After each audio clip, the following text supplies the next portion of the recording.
নমস্কার বন্ধুরা, কেসি কিচেনে সবাইকে স্বাগত। আজ আমি একটা ভিন্ডি আর কুঁদরি দিয়ে খুব সুন্দর রেসিপি নিয়ে এসেছি। চলো দেখে নিই আমি কিভাবে বানাচ্ছি। দেখো, আমি কুঁদরি আর ভিন্ডিগুলো কেটে নিয়েছি ছোট করে। এইদিকে কড়াই চড়িয়ে তার মধ্যে সর্ষের তেল দিলাম। সর্ষের তেলের মধ্যে কুঁদরিগুলোকে প্রথমে খুব ভালো করে ভেজে নিতে হবে।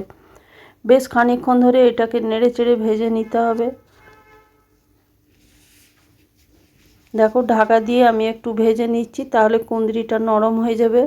আর কুঁদরিটা ভালো করে ভেজে নিলে কি হবে, এর কাঁচা গন্ধটাও চলে যাবে। এই ধরনের কুঁদরি বা ভেন্ডির তরকারি এটা রুটির জন্য খুবই ভালো লাগে খেতে, বিশেষ করে রাত্রের ডিনারে। তোমরাও একদিন এইভাবে বানিয়ে নিতে পারো রাত্রের ডিনারে রুটির সাথে।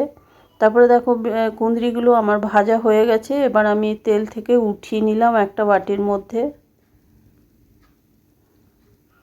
উঠিয়ে নেবার পরে এর মধ্যে আরও 1 চামচের মতো সর্ষের তেল আমি এটাতে দিয়ে দেবো।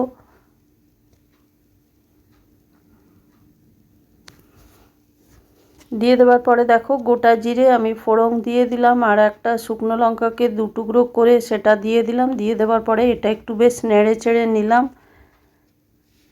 তেলটা ভাজা ভাজা, জিরেটা ভাজা ভাজা হয়ে গেলে তারপরে এইদিকে একটা পেঁয়াজ, কাঁচা লঙ্কা আর একটা টমেটো কেটে রেখেছি। প্রথমে আমি পেঁয়াজ আর লঙ্কাটা দিয়ে দিলাম। তারপরে এটা দিয়ে দেওয়ার পরে একটুখানি নেড়ে চেড়ে নেব বা ভেজে নেব।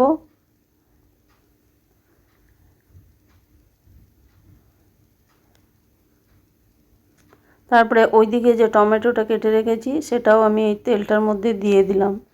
এরপর আমি পেঁয়াজ আর টমেটো দুটোই খুব ভালো করে একটুখানি ভেজে নেব 1 মিনিটের মতো।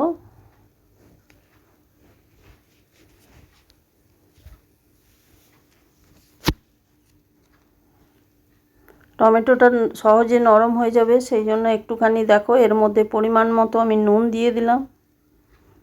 তাহলে টমেটোটাও নরম হয়ে যাবে আর পেঁয়াজটাও নরম হয়ে যাবে। তারপরে দেখো, এরপরে 1 চামচের মতো আমি হলুদ দিলাম, 1 চামচ আমি জিরে গুঁড়ো দিয়ে দিলাম এটাতে।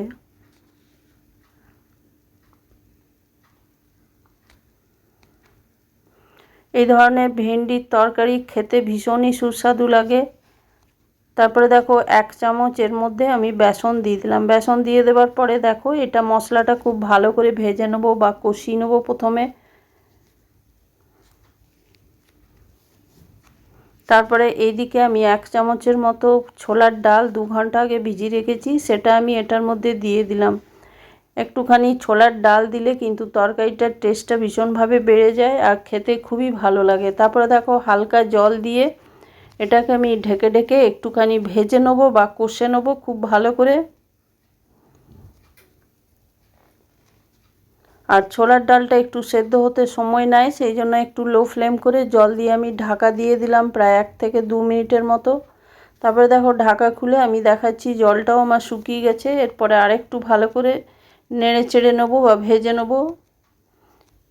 এবার ওইদিকে যে কুঁদরিগুলো আমি ভেজে তুলে রেখেছি সেইগুলো আমি এটার মধ্যে দিয়ে দিলাম। দিয়ে দেওয়ার পর এটাও একটুখানি 2 মিনিটের মতো কষিয়ে নেব।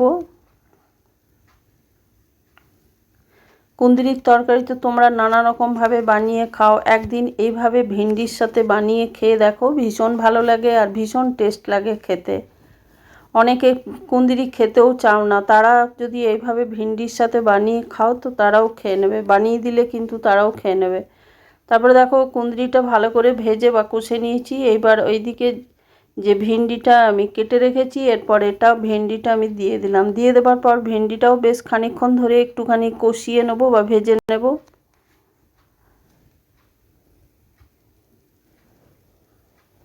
আর এই তরকারিটা খুব সহজে ঝটপট হয়ে যায়।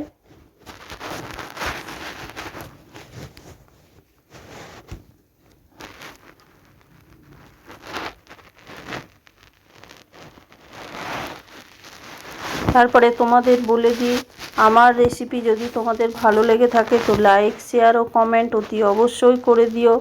আর নতুন বন্ধুদের সাবস্ক্রাইব করার অনুরোধ রইল। দেখো, আমার ভেন্ডিটা কষা হয়ে গেছে, খুব ভালো করে ভাজা হয়ে গেছে।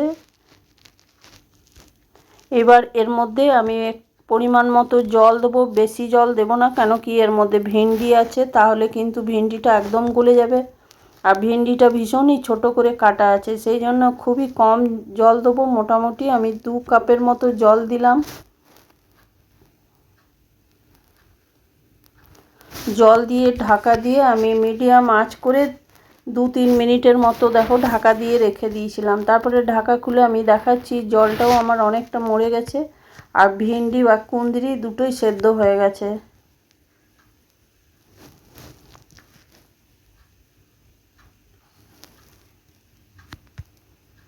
এই তরকারিটা একটু মাখো মাখো হবে, সেই জন্য জলটা আরেকটু আমি ফুটিয়ে নিচ্ছি বা শুকিয়ে নিচ্ছি।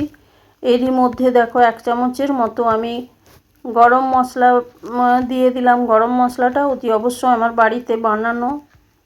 তারপরে দেখো গরম মশলাটা দিয়ে দেওয়ার পরে আমি কিছুটা কাসুরি মেথি টেস্ট বাড়ানোর জন্য এটার মধ্যে দিয়ে দিলাম। দিয়ে দেওয়ার পরে আরও বেশ খানিকক্ষণ ধরে একটু নেড়ে চেড়ে নেব। দেখো ছোলার ডালটা আমি দেখাচ্ছি, ছোলার ডালটাও সেদ্ধ হয়ে গেছে আর কুঁদরি তো দেখো ছোলার ডালটাও সেদ্ধ হয়ে গেছে এর মধ্যে।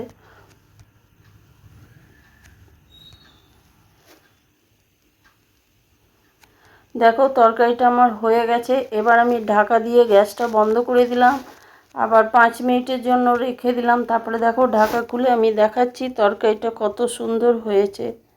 একদম মাখো মাখো হয় তরকারিটা, খেতেও ভীষণ ভালো লাগে। স্পেশালি রুটির সাথে আমি বানিয়েছি, সেই জন্য একটু বেশ মাখো মাখো করেছি। তোমরা সকলে ভালো থেকো, সুস্থ থেকো। ফিরে আসছি পরের কোনো রেসিপি নিয়ে। ধন্যবাদ।